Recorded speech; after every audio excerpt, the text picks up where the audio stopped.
చంద్రబాబు గారు తప్పేం లేదు. ఆయన ఏం చేయరు. ఆయన చేయడానికి కూడా ఏం లేదు. మద్దతు ధరకు కొనిపించడం వరకే ఆయన చేయగలరు. కానీ రైతుకి కష్టం వస్తే నష్టం వస్తే ప్రభుత్వాన్ని నిందించడం నిలతీయడం సహజంగా జరుగుతుంది.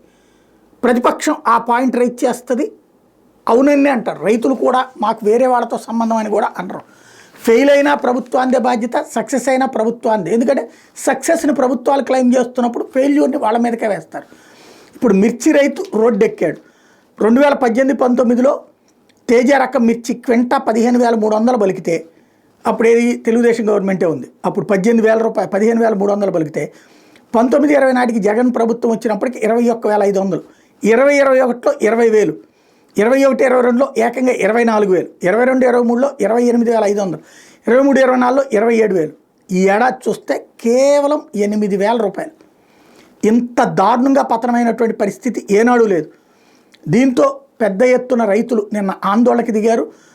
మా దగ్గర 11,700 కొనిపిస్తామని చెప్పి మన చంద్రబాబు గారు ఆ రోజున స్టేట్మెంట్ ఇచ్చారు కదా. ఏదైతే జగన్ మిర్చి రైతుల దగ్గరికి వెళ్ళినటువంటి రోజున మోడీతో మాట్లాడారు, లేకపోతే కేంద్రంతో శివరాజ్ సింగ్ చౌహాన్తో మాట్లాడేశారు, ఇక్కడి నుంచి ఢిల్లీ వెళ్ళారు, పలువురు నాయకులతో మాట్లాడేశారు, అయిపోయింది 11,700కే కొనేస్తున్నారు ఆల్రెడీ అని చెప్పి పత్రికలు టీవీలు అన్నీ రాసినాయి. తీరా చూస్తే ఇప్పుడు 9,000 రూపాయలకి అమ్మలేక రైతులు రోడ్డెక్కినటువంటి అంశం.